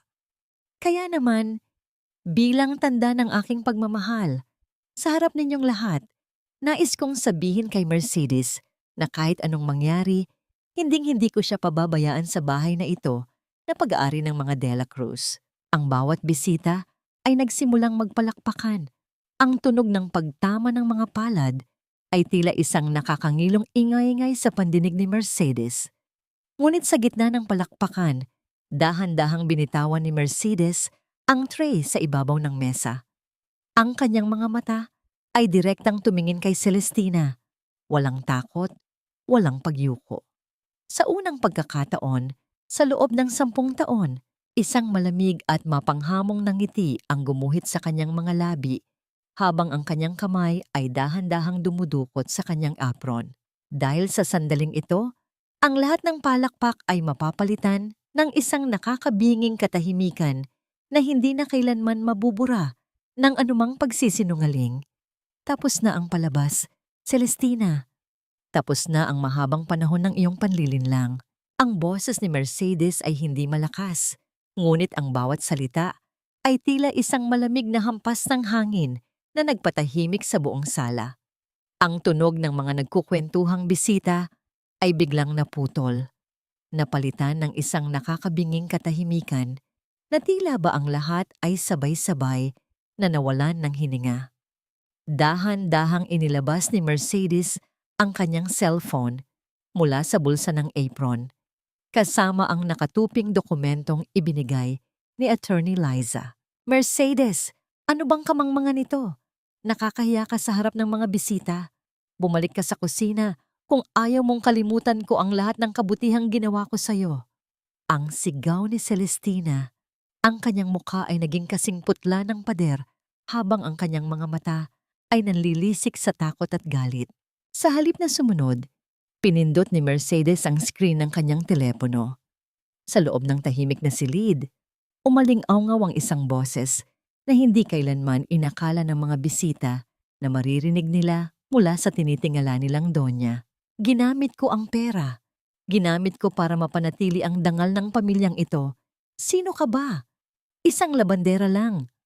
Ang perang kinikita mo ay maliit na kabayaran lang sa pagkupkop namin sa iyo. Ang bahay na ito, kahit nakapangalan pa sa iyo ang mga kontrata, sa akin pa rin ang huling salita. Ang boses ni Celestina sa recording ay puno ng kayabangan at kawalang puso. Bawat kataga ay tila isang sampal sa lahat ng nakikinig. Ang mga bisita ay nagsimulang magbulungan, ang kanilang mga mata ay palipat-lipat mula sa recording patungo sa nanginginig na si Celestina. Ang maskara ng pagiging mabuting ina at mapagkawang-gawang lola ay tuluyan ng nadurog sa harap ng marami. Hindi ikaw ang nagmamay-ari ng bahay na ito, Celestina, at lalong hindi si Rogelio.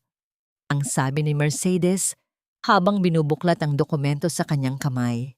Ayon sa batas at sa mga dokumentong ito na nakuha ko sa tulong ni Attorney Liza, ako ang tanging kinikilalang nangungupahan at may karapatan sa unit na ito. Ang bawat sentimong ibinibigay ko sa inyo ay sa pangalan ko napupunta.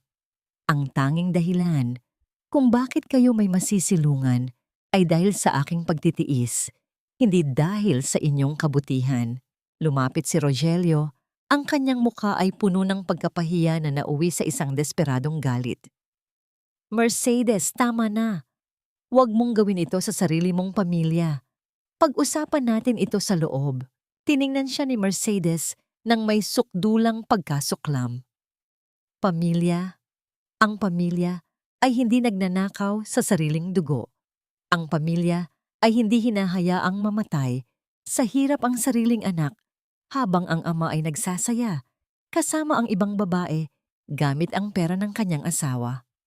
Wala ka ng pamilya rito, Rogelio. Sa gitna ng tensyon, ang pinto ng sala ay marahas na bumukas. Hindi ang hangin ang nagtulak dito, kundi ang presensya ni Benito, kasama ang dalawang lalaking nakauniporme ng pulis.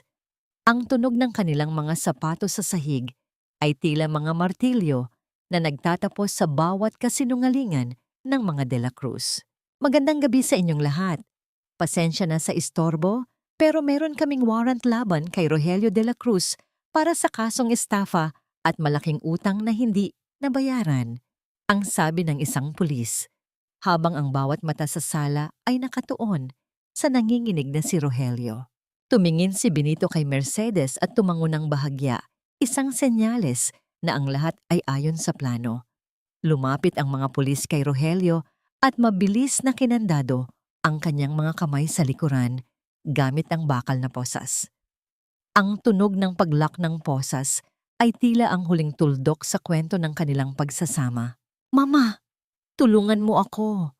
Ang sigaw ni Rogelio habang pilit na kinakaladkad palabas. Ngunit si Celestina ay napaluhod na lamang sa sahig. Ang kanyang gown na ginto ay tila naging isang maruming basahan sa gitna ng kahihiyan. Nakatayo si Mercedes sa gitna ng sala, matuwid ang likod at walang kahit isang luha ang pumatak sa kanyang mga mata. Pinanood niya ang pagbagsak ng kaharian ng mga De La Cruz, isang kahariang itinayo sa buhangin ng mga kasinungalingan. Ang lahat ng kislap ng mga alahas at ang bango ng mga bulaklak ay naglaho. Iniiwan ang isang malawak na espasyo ng kalayaan na matagal na niyang pinangarap. Umalis na kayo sa bahay ko, ang huling sabi ni Mercedes kay Celestina. Ang boses niya ay kasing lamig ng gabi, ngunit kasing tatag ng bundok. Ngayon din, ang katahimikan sa loob ng bahay matapos magsipulasan ang mga panauhin ay tila isang malalim na buntong hininga ng tadhana. Ang mga natirang baso ng alak na may bakas pa ng lipstick, ang mga tirang pagkain sa platter, at ang mga nagulong dekorasyon ay nagsilbing mga piping saksi sa pagtatapos ng isang huwad na imperyo. Sa gitna ng sala, nakatayo pa rin si Mercedes, ang kanyang mga kamay ay hindi na nanginginig. Sa kanyang tabi, si Attorney Liza ay nanatiling tahimik, isang matibay na haligi ng suporta sa gitna ng naghihingalong karangyaan ng mga De La Cruz. Si Doña Celestina ay nakalugmok sa sahig. Ang kanyang marangyang gown ay kumalat sa paligid niya na tila isang lantang bulaklak. Ang kanyang buhok na dati ay maayos na naka-spray ay gulo-gulo na, at ang kanyang mga mata ay puno ng hindi pagsisisi, kundi ng purong galit at kahihiyan. Wala na si Rogelio. Ang tanging naiwan na bakas nito ay ang tunog ng sirena ng pulis na unti-unting humihina sa kalayuan. Bit-bit ang lalaking naging anino ng kanyang buhay sa loob ng isang dekada. Mercedes, hindi mo ito magagawa sa akin. Ako ang nagpalaki sa asawa mo. Ako ang nagbigay sa iyo ng lahat ng ito. Wala kang utang na loob. Ang pagsusumamo ni Celestina, ang kanyang boses ay paos at puno ng pait. Pilit niyang ginagamit ang kanyang huling sandata. Ang huling hibla ng pagkukonsensya na dati ay laging nagpapayuko kay Mercedes. Tinitigan siya ni Mercedes ng diretso sa mga mata. Walang galit sa kanyang mukha, kundi isang malamig na pagkilala sa katotohanan. Ang utang na loob po ay binabayaran ng pagmamahal, hindi ng pagkaalipin. Binayaran ko na ang bawat butil ng kanin na kinain ko sa bahay na ito sa pamamagitan ng aking dugo at pawis. Binayaran ko na ang apelyidong ibinigay nyo sa pamamagitan ng aking dignidad na paulit-ulit ninyong tinapakan. Ngayon, tapos na ang bayaran. Dahan-dahang naglakad si Mercedes patungo sa silid ni Celestina. Hindi nagtagal. Lumabas siya dala ang dalawang malalaking itim na plastic bag. Ang uri ng plastic na ginagamit sa basura. Inilapag niya ang mga ito sa harap ng matanda. Ang tunog ng paglapat ng mga supot sa sahig ay tila ang huling hatol sa isang reynang nawalan ng korona. Narito ang mga gamit nyo. Ang mga alahas na binili nyo, gamit ang pera ni Mateo, ay mananatili sa akin bilang pambayad sa lahat ng ninakaw nyo. Ang mga damit na ito ay sapat na para makapagsimula kayo kung saan nyo man gustong pumunta. Ang sabi ni Mercedes, ang boses niya ay walang bahid ng pag-aalinlangan. Palalayasin mo ako sa gitna ng gabi, sa gitna ng ulan. Wala kang puso. Mercedes, mamamatay ako sa labas. Ang sigaw ni Celestina habang pilit na tumatayo. Ang kanyang mga kamay ay nanginginig sa matinding pangangatog. Mas wala pong puso ang taong hinayaang mamatay ang sariling apo dahil mas mahalaga ang isang kwintas. Ang ulan ay lilipas din, Ma. Pero ang ginawa niyo sa amin ni Mateo, iyan ang mananatiling basa sa inyong konsensya habang buhay. Ang sagot ni Mercedes bago dahan-dahang itinulak ang matanda patungo sa pintuan. Nang bumukas ang pinto, sinalubong sila ng malakas na ihip ng hangin at ang malamig na dampi ng ulan sa kanilang mga mukha. Ang bawat patak ng tubig na bumabagsak sa semento ay lumilikha ng isang ritmo ng paglilinis. Napilitang lumabas si Celestina, bitbit ang kanyang mga plastic bag, ang kanyang mga paa, na sanay sa mamahaling sapatos, ay ngayon ay nakadikit sa malamig at basang kalsada. Nakatayo si Celestina sa gitna ng dilim. Ang tanging liwanag ay ang mula sa poste ng ilaw na kumukutitap sa kanto. Ang kanyang marangyang anyo ay tila naging isang kawawang anino sa ilalim ng hagupit ng ulan. Dahan-dahang isinara ni Mercedes ang pinto. Ang tunog ng paglapat ng kahoy sa hamba ay tila ang huling pagpigtal sa tanikalang 10 taon niyang kinaladkad. Napalingon si Mercedes sa sala. Wala na ang mga mapang-aping boses. Wala na ang bigat sa kanyang dibdib. Sa unang pagkakataon, ang hangin sa loob ng bahay ay tila malinis at madaling langhapin. Nilapitan niya si Mateo na ngayon ay gising na at nakatayo sa may pintuan ng silid, nakatingin sa kanya ng may pagtataka at pag-asa. "Nanay, wala na po ba sila?" Ang mahinang tanong ng bata. Niyakap ni Mercedes ang kanyang anak. Ang init ng katawan ni Mateo ay tila isang pangako ng bagong bukas. "Wala na, anak. Tayo na lang. Tayo na lang," at ang katahimikan. Ngunit sa gitna ng kanilang yakap, isang tanong ang nanatiling nakabitin sa isipan ni Mercedes habang tinititigan ang saradong pinto. Ang paglaya ay nagsimula na, ngunit ang mga sugat ng nakaraan ay sapat na, kaya para hilumin ang katahimikang ito. At ano ang gagawin ni Rogelio mula sa loob ng kulungan kapag nalaman niyang ang tanging mundong binuo niya ay tuluyan ng gumuho? Ang katahimikang namamayani sa loob ng bahay ay hindi nakakatakot. Ito ay tila isang malambot na kumot na dahan-dahang bumabalot sa bawat sugat ni Mercedes. Sa kauna-unahang pagkakataon, sa loob ng 10 taon, ang bawat sulok ng silid ay hindi na umaalingaw-ngaw sa bulyaw ni Doña Celestina o sa mga lasing na pangako ni Rogelio. Ang tanging naririnig ay ang mahinahon at regular na paghinga ni Mateo. Isang tunog na para kay Mercedes ay mas mahusay pa sa anumang musika sa mundo. Ang bawat pagtaas at pagbaba ng dibdib ng kanyang anak ay patunay na ang hangin ay hindi na ipinagkakait sa kanila. Dahan-dahang nilinis ni Mercedes ang mga huling bakas ng naganap na piging. Pinulot niya ang mga nalaglag na bulaklak na ngayon ay tuyo na at wala nang bango. Tila ba ang mga ito ang mga pangarap na pilit niyang pinaganda para sa ibang tao? Habang itinatapon niya ang mga ito sa basurahan, naramdaman niya ang unti-unting paggaan ng kanyang kalooban. Ang bawat mantsa ng ngalak sa lamesa na kanyang pinupunasan ay tila pagbura rin sa mga alaala ng pang-aapi. Ang paglaya ay hindi isang biglaang pagsabog ng ligaya, kundi isang tahimik at dahan-dahang pag-alis ng tinik na matagal nang nakabaon sa laman. Lumapit si Mateo kay Mercedes, dala ang kanyang paboritong lumang kumot. Ang mga mata ng bata ay wala na ang bakas ng takot na dati ay tila permanenteng nakapinta roon.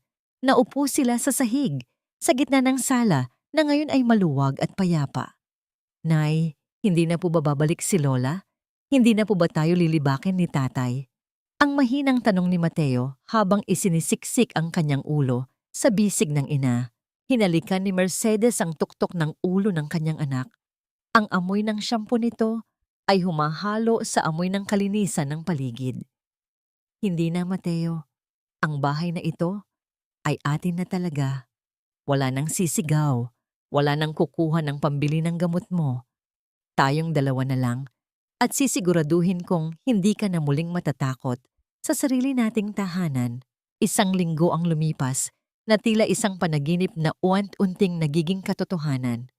Sa tulong ni Attorney Liza, formal nang isinampa ang mga kaso laban kay Rogelio at ang legal na paghihiwalay. Bagamat mahaba pa ang proseso, bawat lagda ni Mercedes sa mga dokumento ay tila isang hakbang patungo sa liwanag. Ang sugat ng paglaya ay naroon pa rin. Mahapdi kapag sumasagi sa isipan ang mga panahong nasayang. Ngunit alam niyang ang bawat hapdi ay bahagi ng kanyang paggaling.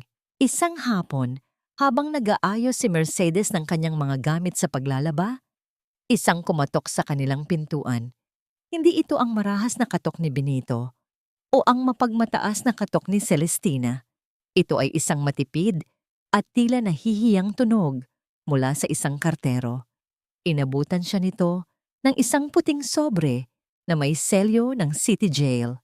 Naramdaman ni Mercedes ang panlalamig ng kanyang mga daliri habang binubuksan ang sobre. Ang tunog ng pagkapunit ng papel ay tila muling nagbukas ng isang pinto sa nakaraan na akala niya ay tuluyan na niyang naisara. Ang sulat ay galing kay Rogelio. Ang bawat salita ay puno ng pagsusumamo, mga pangakong magbabago siya at mga paninisi sa kanyang ina na tila ba siya ay biktima rin ng sitwasyon. Love, patawarin mo ako. Nabulag lang ako ni Mama. Kung tutulungan mo akong makalabas dito, magsisimula tayong muli. Para kay Mateo, Mercedes, bigyan mo pa ako ng isang pagkakataon. Ang basa ni Mercedes sa kanyang isipan. Tinitigan ni Mercedes ang sulat ng matagal. Walang luhang pumatak mula sa kanyang mga mata. Wala ring galit na nanalaitay sa kanyang dugo. Ang tanging naroon ay ang isang malalim na pagkaunawa na ang lalaking sumulat nito ay hindi ang lalaking minahal niya, kundi isang estrangherong hindi na niya kilala. Dahan-dahan niyang pinunit ang papel sa maliliit na bahagi. Ang bawat punit ay tila isang pagtapos sa isang kabanatang ayaw na niyang balikan. Inilabas niya ang mga pinunit na papel sa balkonahe at hinayaang tangay ng ihip ng hangin ang mga ito. Pinanood niya ang paglipad ng mga puting piraso hanggang sa mawala ang mga ito sa paningin, humahalo sa ingay at usok ng lungsod. Ang sugat ay naroon pa, ngunit hindi na ito nagnanaknak. Sa kanyang pagtayo doon, habang pinagmamasdan ang paglubog ng araw, alam ni Mercedes na ang tunay na paglaya ay hindi lamang ang pagpapaalis sa mga taong nanakit sa iyo, kundi ang pagpapalaya sa sarili mula sa pangangailangang patawarin ang mga taong hindi kailanman humingi ng tawad ng tapat. Ang bawat sikat ng araw na tumatama sa bintana ng bagong pinturang laundry shop ay tila isang pagbati mula sa tadhana. Ang amoy ng sariwang sabon at ang banayad na halimuyak ng fabric softener ay hindi na amoy ng pagkaalipin para kay Mercedes. Ito na ang amoy ng kanyang tagumpay. Sa itaas ng pinto, isang simpleng karatula ang nakasabit. Mercedes Clean Slate Laundry. Ang bawat letra ay nakasulat ng may katatagan, isang simbolo ng kanyang muling pagkabuhay mula sa abo ng kanyang nakaraan. Ang tunog ng banayad na yanig ng mga bagong washing machine ay tila isang kumpas ng bagong kanta ng kanyang buhay, isang ritmo na nagbibigay ng kapanatagan sa halip na pagod. Hindi na kailangang lumuhod ni Mercedes sa harap ng palanggana hanggang sa mamuti ang kanyang mga tuhod. Ngayon, siya na ang nagpapatakbo ng sarili niyang oras. Siya na ang reyna ng kanyang sariling pagsisikap. Nay, tingnan mo po, ang puti-puti na ng mga bimpo, parang ulap. Ang masayang sigaw ni Mateo habang maingat na inilalabas ang mga maliliit na tela mula sa dryer. Napangiti si Mercedes habang pinagmamasdan ang kanyang anak. Ang mga pisngi ni Mateo ay mapula na. Wala na ang pamumutla na dati ay tila anino ng kamatayan. Ang bawat paghinga ng bata ay malalim at malaya. Wala nang huni ng hirap, wala nang takot, na baka sa susunod na sandali ay mawalan siya ng hanging malalanghap. Ang bata na dati ay laging nakatago sa dilim, ay ngayon ay malayang tumatakbo sa ilalim ng init ng araw, punong-puno ng sigla at pangarap. Yes, anak, dahil ang lahat ng malinis at maayos ay nagdadala ng swerte. Sige na, ilagay mo na yan sa basket at darating na ang mga suki natin. Ang tugon ni Mercedes, ang kanyang boses, ay puno ng tamis at katiyakan. Dumating si Attorney Liza sa shop, hindi para magdala ng mga dokumento ng kaso, kundi bilang isang kaibigang naging bahagi ng kanyang paglalakbay. Napakaganda ng shop mo, Mercedes. Tunay na malayo na ang narating ng mga kamay na dati ay tanging pagtitiis lang ang alam. Nagpunas ng kamay si Mercedes sa kanyang apron at sinalubong ang abogado ng isang yakap na puno ng pasasalamat. Hindi ko po ito magagawa kung hindi dahil sa inyo, attorney. Salamat po sa pagturo sa akin na ang batas ay hindi lang para sa mga mayayaman, kundi para rin sa mga katulad kong marunong lumaban. Wala iyon, Mercedes. Ikaw ang gumawa ng sarili mong himala. Ang batas ay nagbigay lang ng daan, pero ikaw ang humakbang. Ang sabi ni Liza habang nakatingin sa mamaunlad na negosyo ni Mercedes. Nang sumapit ang hapon, matapos ang isang produktibong araw, naiwan si Mercedes sa loob ng shop upang mag-ayos ng kanyang mga huling labada. Habang nagliligpit, napadaan siya sa harap ng malaking salamin na nakasabit sa gilid ng silid. Dahan-dahan siyang huminto. Tinitigan niya ang kanyang sarili. Ang babaeng nasa salamin ay hindi na ang Mercedes na laging nakayuko. Hindi na ang Mercedes na may mga matang puno ng luha at takot. Ang kanyang buhok ay maayos na nakapusod, ang kanyang balat ay may ningning ng kalusugan, at ang kanyang mga mata ay nagpapakita ng isang uri ng kapangyarihang hindi nabibili ng kahit anong ginto.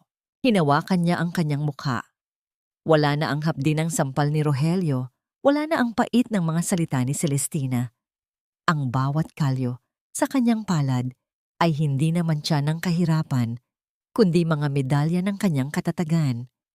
Sa sandaling iyon, naramdaman ni Mercedes ang isang kakaibang pakiramdam na dumadaloy sa kanyang buong pagkatao. Isang uri ng paggalang sa sarili na matagal na niyang ipinagkait. Hindi na siya ang labandera ng mga De La Cruz. Hindi na siya ang biktima ng isang mapang-aping pamilya.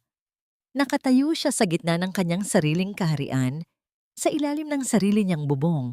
Bit-bit ang kinabukasan ng kanyang anak. Dahan-dahan niyang inalis ang kanyang apron at itinupi ito ng maayos. Sa huling sulyap niya sa salamin bago patayin ng ilaw, isang matatag at nagniningning na ngiti ang sumilay sa kanyang mga labi. Ang babaeng nakatingin pabalik sa kanya ay hindi na isang tupa na handang isakripisyo. Siya ay isang reynang nagmula sa putikan, ngunit ngayon ay nakatayo sa tuktok ng kanyang sariling tagumpay. Ngunit sa gitna ng kanyang kaligayahan, isang maliit na sobre ang nakita niyang nakasuksok sa ilalim ng pinto ng shop. Isang sobreng walang tatak, walang pangalan, ngunit may pamilyar na bango ng mamahaling pabango na dati ay nagpapanginig sa kanyang buong katawan. Isang huling pagtatangka ba ito ng nakaraan upang gambalain ang kanyang bagong simulang kapayapaan? Ang sobreng puti na nakasukbit sa ilalim ng pinto ay dahan-dahang kinuha ni Mercedes. Ang amoy ng mamahaling pabango na dating nagdudulot ng panginginig sa kanyang kalamnan ay tila wala na ngayong talim. Pagbukas niya sa loob, bumulaga ang isang liham na isinulat sa isang gusot-gusot na papel. Galing ito kay Celestina na ngayon ay naninirahan sa isang maliit at madilim na paupahang kwarto sa labas ng lungsod, malayo sa karangyaang dati niyang ipinagmamalaki.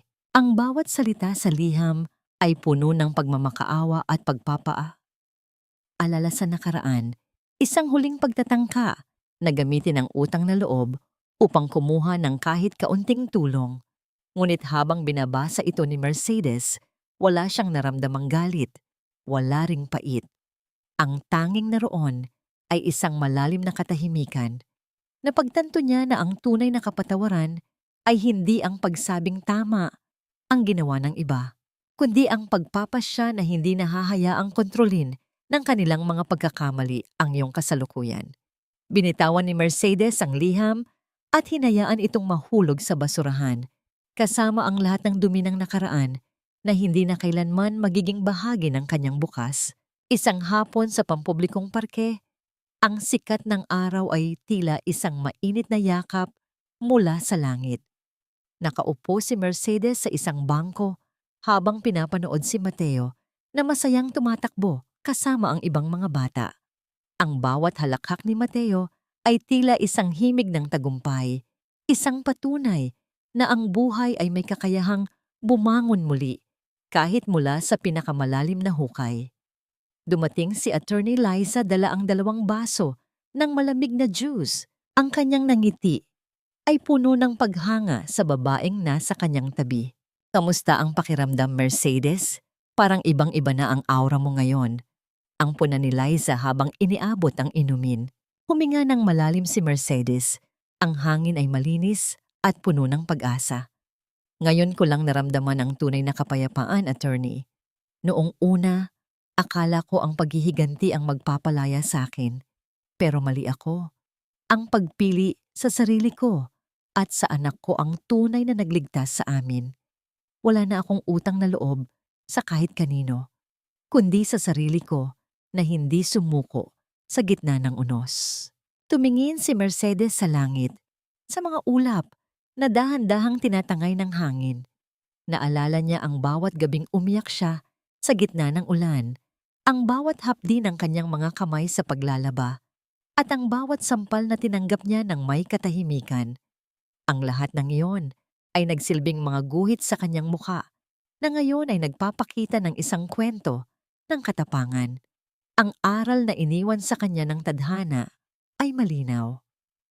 Ang pamilya ay hindi dapat maging isang kulungan ng pasakit, kundi isang silungan ng pagmamahal. At kung ang pamilyang yon ay magiging sanhi ng iyong pagkawasak, ang paglayo ay hindi isang kasalanan, kundi isang obligasyon sa sarili mong kaluluwa. Sa kanyang muling pagyakap kay Mateo na tumakbo patungo sa kanya para magpakarga, naramdaman ni Mercedes ang huling pagpigtal ng lahat ng tanikala. Ang mga sugat ay naging mga peklat na, mga tanda ng kanyang pakikidigma na ngayon ay hindi na nagdudulot ng sakit, kundi ng dangal. Ang kwento ni Mercedes de la Cruz ay hindi natapos sa isang trahedya, kundi sa isang matamis at nagniningning na simula. Isang patunay na sa kabila ng pinakamadilim na gabi, palaging may darating na umagang puno ng liwanag at bagong pag-asa.